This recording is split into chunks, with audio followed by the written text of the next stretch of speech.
Hello everyone আসসালামু আলাইকুম welcome back to my another new blog. সবাই কেমন আছেন? যে যেখান থেকে আমার ব্লগ ভিডিওটি দেখা শুরু করে দিয়েছেন আল্লাহর অশেষ রহমতে ভালো আছেন, সুস্থ আছেন। আলহামদুলিল্লাহ আমরাও ভালো আছি।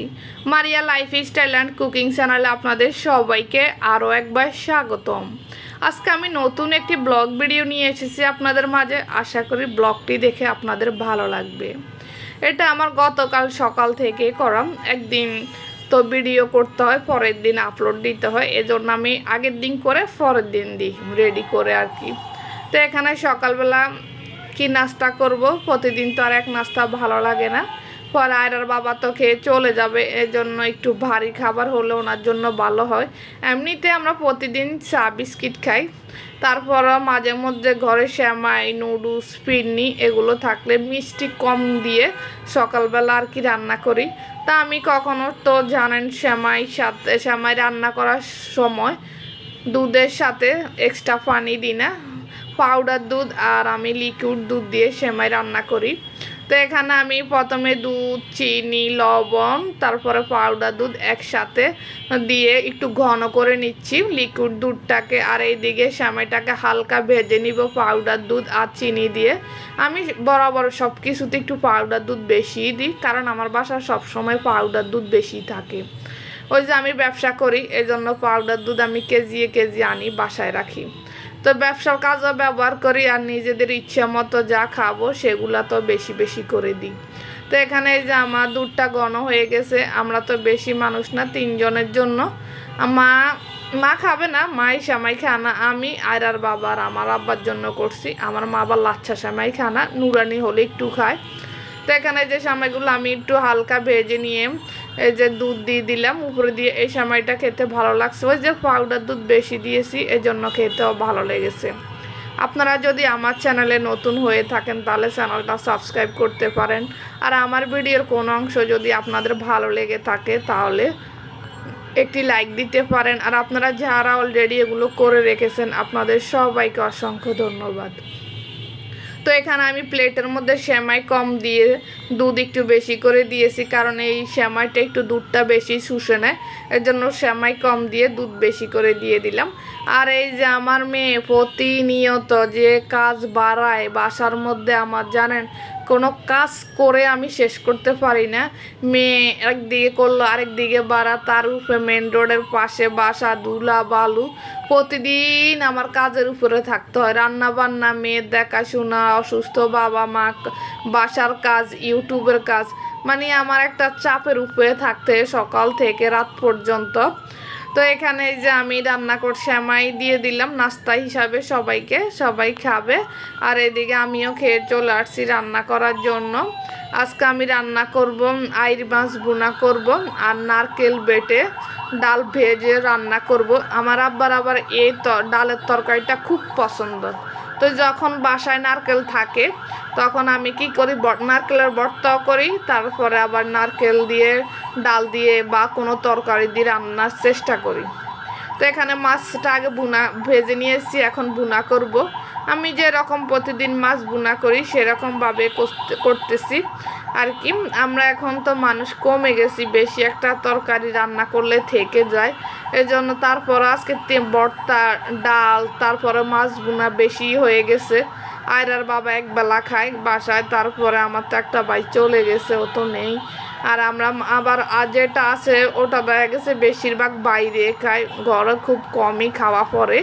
তো এই জন্য আমি, আমার মা, আমার বাবা, আমরা 3 জন রেগুলার খাই আর কি। আর ওনাদের পুরুষ 2 জনের বেশি এলোমেলো হয়ে যায়। তো ওনারা খাবে কি খাবে না ও চিন্তা করে রান্না করলে তো হয় না, ওনারা খাবে এটা ভেবে রান্না করি আর কি, কিন্তু ওনারা কিন্তু বেশিরভাগই খায় না।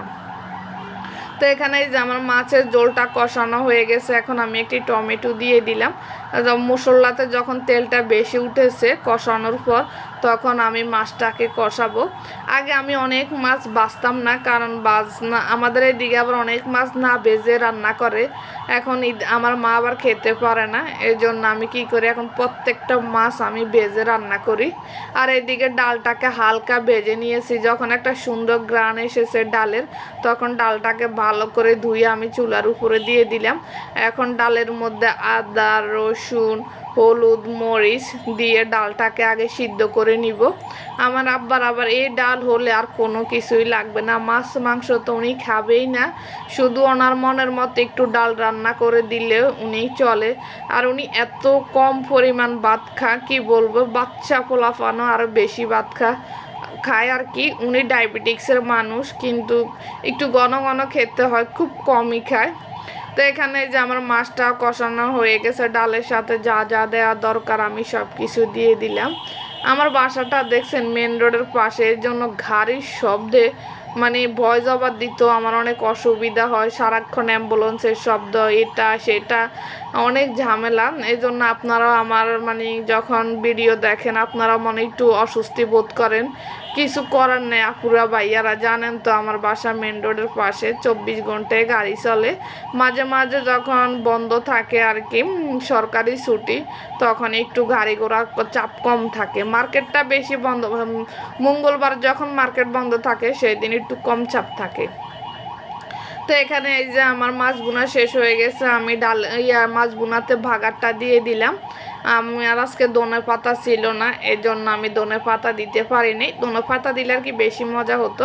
তো এদিকে আমারও ডাল প্রায় 90% সিদ্ধ হয়ে গেছে। আমি এখন নারকেল বেটে ভালো করে নারকেল বাটবো, বাটার পরে আমি এই যে নারকেলগুলো দিয়ে দিব ডালের মধ্যে। আমরা সব সময় নারকেল বাটা দিয়ে ডাল রান্না করার চেষ্টা করি, যখন আর কি আমাদের বাসায় নারকেল থাকে, তখন নারকেল একটা ভাঙলে দেখা গেছে ভর্তা আর ডাল তরকারি এগুলোর মধ্যে খায় শেষ করি। আমাদের বাসা আবার পিঠা নাস্তাটা খুব কমই খাওয়া পড়ে, ওই যে কেউ বাসায় থাকে না, আমি আর আমার মা থাকি, আমার মা তো খায় না, তো এই জন্য আর কি বেশি একটা কিছু তৈরিও করি না। সবাই থাকলে না মিলেমিশে খেতাম, ভাল লাগতো এই জন্য। তো এখন কেউ নেই দেখে তেমন একটা আয়োজনও করা পড়ে না।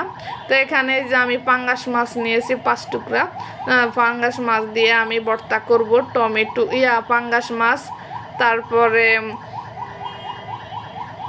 নারকেল, পাঙ্গাস মাছ, তারপর কাঁচামরিচ দিয়ে ভর্তা করবো। আর এইদিকে আমি এই যে ডালের সাথে বেশি করে পেঁয়াজ রসুনের ভাগা দিয়ে দিচ্ছি, গরম মশলা, জিরা সব কিছুই দিয়েছি, কিন্তু ডালটা অনেক ভালো লাগছে, অনেক মজা হয়েছে, আমরা সবাই খেয়েছি। ডাল একটু বেশি রান্না হয়ে গেছে, এই ডালটা আমরা 2 দিন খেয়েছি, কারণ আমাদের মানুষ কম, তো ওই জন্য 2 দিন গেছে ডালটা, তারপরও ভালো লাগছে।